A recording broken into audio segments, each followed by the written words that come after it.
हंसी में सैल गई माई गोवर्धन डगमग डोली उठा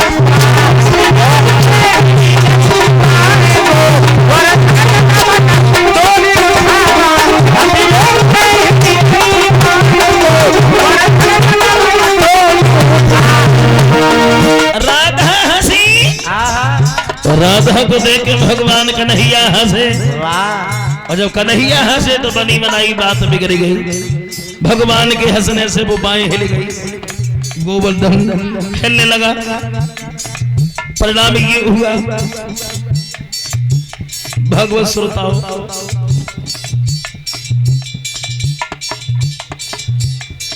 वहां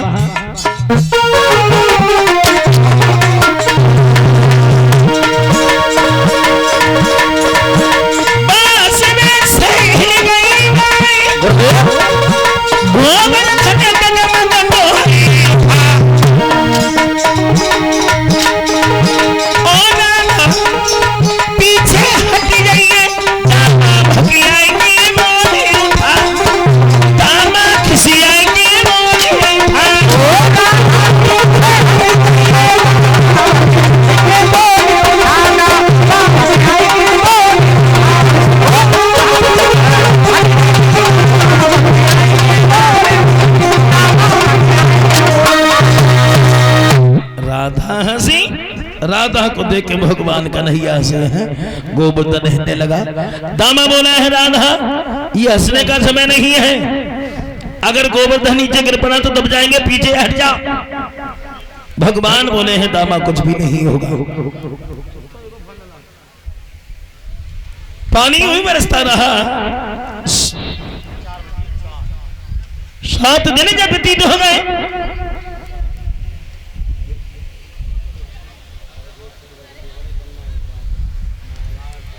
कोई प्रश्न नहीं। यंत्र में वह का राजा हैरान होकर के इंद्र के पास में पहुंच गया। इंद्र बोला मार दिया सबको, वृंदावन में कोई जीवित तो नहीं बचा। बोला महाराज कोई नहीं मरा।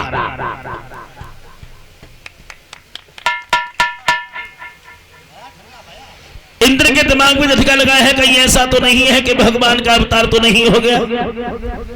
मेघों के राजा से कहा है कि मेघ वापस करो, हम वृंदावन की ओर जा रहे हैं।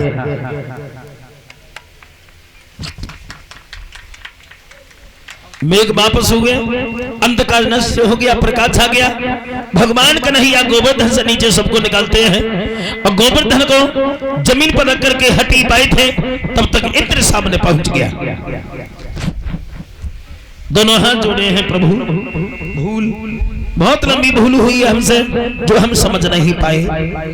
इधर इंद्र भगवान से बार बार क्षमा मांगता है, क्षमा मांगने के बाद में इधर तिब्बत के लिए वापस आता है। इस तरह भगवान कन्हैया ने गोवर्धन की पूजा करवाई और गोवर्धन से अपना काम भी निकाला। अब आइए देखते हैं और आगे साथ साथ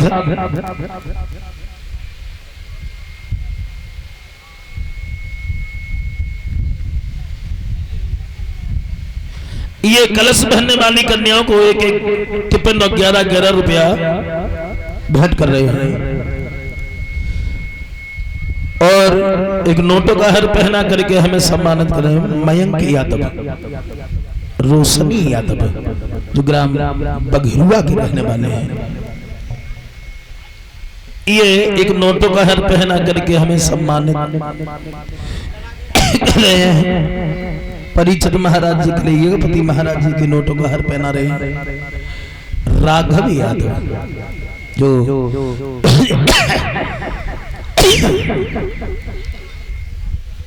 रागिनी यादव जो ग्राम मधाऊ के रहने वाले हैं, ये एक मुकुट एक हर पहना करके सम्मानित कर रहे हैं। 101 रुपया हमें भेंट कर रहे हैं। 51 रुपया हमारे सभी साथियों दे रहे हैं। श्रीमान सरबिंद यादव के अच्छा पुत्र है पीयूष यादव, उनकी तरफ से आए हैं। साथ साथ एक मुकुट पहना करके हमें सम्मानित करेंगे, हर पहना करके सम्मानित कर रहे हैं। 101 रुपया हमें भेंट कर रहे हैं। 11 रुपया हमारे सभी साथियों को दे रहे हैं। 11 रुपया कलश भरने वाली कन्याओं को दान कर रहे हैं। श्रीमान चंद्रपाल सिंह यादव उसी गांव नंगला सीसम के रहने वाले हैं, उनकी तरफ से आई है। आइए देखते हैं आगे कथा में। भगवान कन्हैया फिर चीरहरण की लीला करते हैं, चीरहरण की, और गोपियों को ज्ञान देते हैं।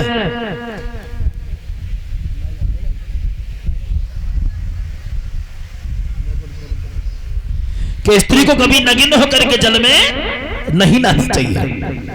जो स्त्री नगिन होकर के जल में स्नान करती है, जल में रहने वाले वरुण देवता का अपमान होता है, पतिव्रत धर्म नष्ट होता है। नारी का कोई नगिन भेष माना जाता है ज्ञान नहीं, जलवासी वरुण देवता का कहे इसमें अपमान नहीं। भगवान कन्हैया सबको समझाते हैं। गोपियां भगवान से बार बार क्षमा मांगती हैं, लेकिन भगवान श्रोताओं है तिरमोई गोपियां भगवान कन्हैया से जिद ठान गई। जिद काहे की जिद ठान गई? गोपियां बोली, श्याम हम तुम्हारे साथ में महाराज करना चाहते हैं और तुम हमारे साथ में महाराज करो। भगवान बोले हैं अभी नहीं, जब समय आएगा तब देखा जाएगा।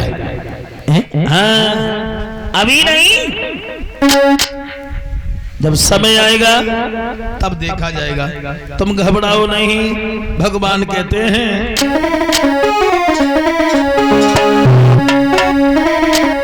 कि बोले कृष्ण चंद्र तुम धीरज धरो, श्याम सुंदरी निकल के न जा पाएगा।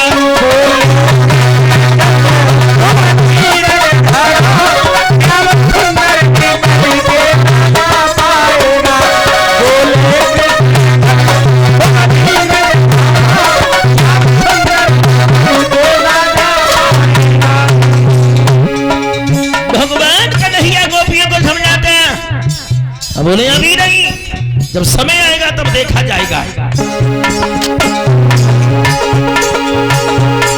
बोले कृष्ण चंद्र तुम धीरज धरो, श्याम सुंदरी निकलेंगे न जा पाएगा। आस पूरी तुम्हारी सदाई भरे, पूरी तुम्हारी सदाई भरे, जो कहानी कही श्याम करे जाएगा।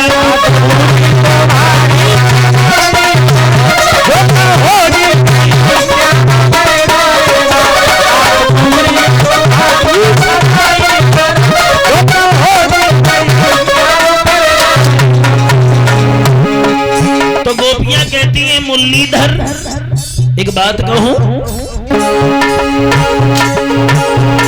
करी जोर की सखियां कैसे तुम साथ हमेशा हमारे रहो। एक बलिनी हुए श्याम हमसे जुदा, एक बलिनी हुए श्याम हमसे जुदा, इसी गम में मेरा दम निकल जाएगा।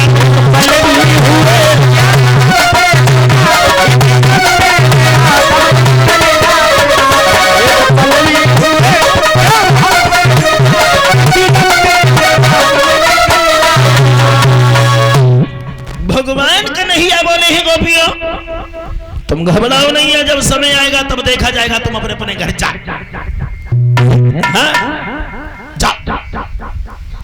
गोपियां अपने अपने घर चली आई। समय जब व्यतीत हुआ, भगवान कन्हैया को ध्यान आया कि हम गोपियों के साथ में महाराज अवश्य करेंगे। तो भगवान कन्हैया ने योग माया से सारा किया है कि तुम एक काम करो, तुम यमुना के किनारे जाओ और बड़ी सुंदर बड़ी रमणीक जगह बना करके आओ, हम गोपियों के साथ में महाराज से अवश्य करेंगे। भगवान कन्हैया ने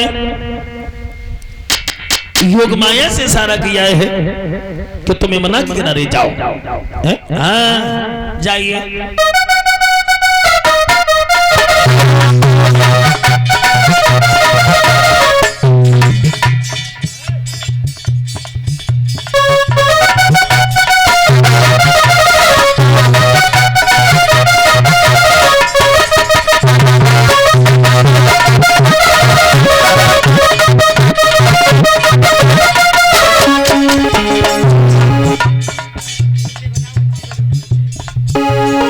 भगवान कन्हैया योग माया से कहते हैं यमुना किनारे जगह सुंदर सी बनाऊंगी, करिए मामलों के पास मेरे आऊंगी, सखियों के साथी अभी खेलेगा श्याम भली होए बताना, सखियों के साथी अभी खेलेगा श्याम भली होए बताना, सखियों के साथी अभी खेलेगा श्याम भली होए बताना, सखियों के साथी अभी खेलेगा श्याम भली होए। योग माया से भगवान कन्हैया ने इशारा किया है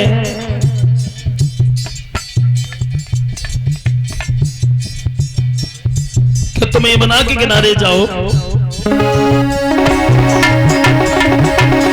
यमुना किनारे जगह सुंदर सी बनाऊंगी, करिए मामलों के पास मेरे आऊंगी, सखियों के साथी अभी खेलेगा श्याम भली होए बताना, सखियों के साथी अभी खेलेगा श्याम भली होए बताना, सखियों के साथी अभी खेलेगा श्याम भली होए बताना, सखियों के साथी अभी खेलेगा श्याम भली होए। भगवान कन्हैया योग माया से कहते हैं तो तुम यमुना के किनारे जाओ और बड़ी सुंदर बड़ी रमणीक जगह बना करके आओ, हम गोपियों के साथ में महाराज अवश्य करेंगे। तो योग माया ने देर नहीं की, यमुना के किनारे जाकर के बड़ी सुंदर बड़ी रमणीक जगह बनाई है। कैसी जगह है? भगवान सोचने लगे चलो उस जगह को देख करके आएंगे कैसी जगह बनी है। भगवान जब उस जगह को देखने के लिए गए हैं, जगह अरे जगह क्या थी, बड़े सुंदर सुंदर फूल हैं, पुष्पों पर भ्रमरा किरोलें कर रहे हैं, इतना प्रकाश है ये लगता है कि स्वयं चंद्रमा ही पहरेदारी कर रहा है। भगवान ने जब उस जगह को देखा है, भगवत श्रोताओं,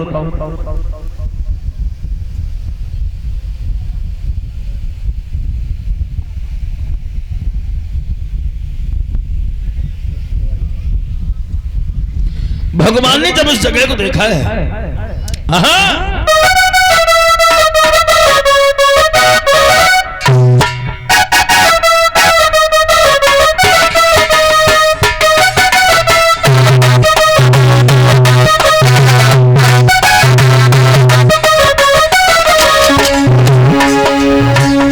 भगवान सोचने लगे हैं चलो उस जगह को देख करके आए।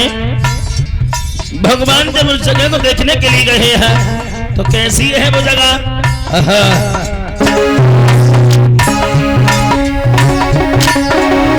एक जगह को श्याम का दिल हरसायो है, बंसी वालो श्याम भूमि की आयो है,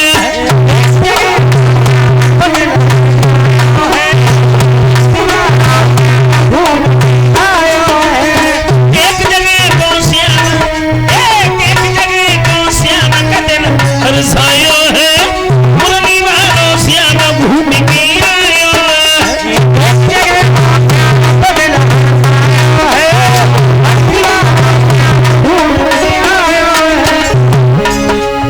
भगवान ने जब वो जगह को देखा है तो कैसी है वो जगह? जब अच्छे खड़े अति सुंदर कई मेघ भूल गई अंदर, जब अच्छे खड़े अति सुंदर आए मेघ भूल गए अंदर,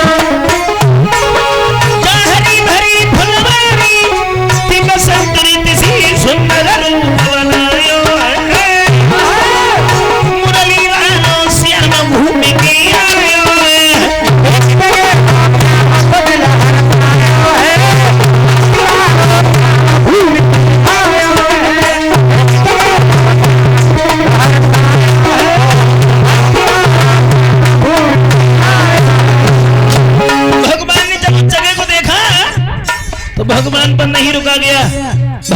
बंसी निकाली। और जब बंसी निकाली है मुरलीधर ने, लई बंसी जब हाथन में खैनी श्याम बजाई, और दीदी श्याम बजाई, प्यारी धुन बंसी की सखियन ने जब सुनी पाई, दुनिया लगा भयो है बंसी में जो श्याम भूमि की आयो है।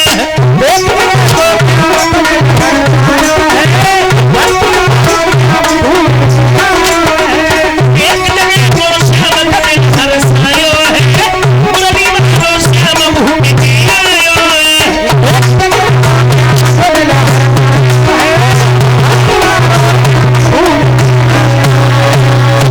भगवान कन्हैया जब उस जगह को देखने के लिए गया, और इतनी सुंदर जगह है, इतनी सुंदर जगह है, इतना प्रकाश है, ये लगता है कि स्वयं चंद्रमा ही पहरेदारी कर रहा है। अब भगवान पर नहीं रुका गया, भगवान ने बंसी निकाली, बंसी बजाई। कैसी बजाई, कैसी बजाई? अब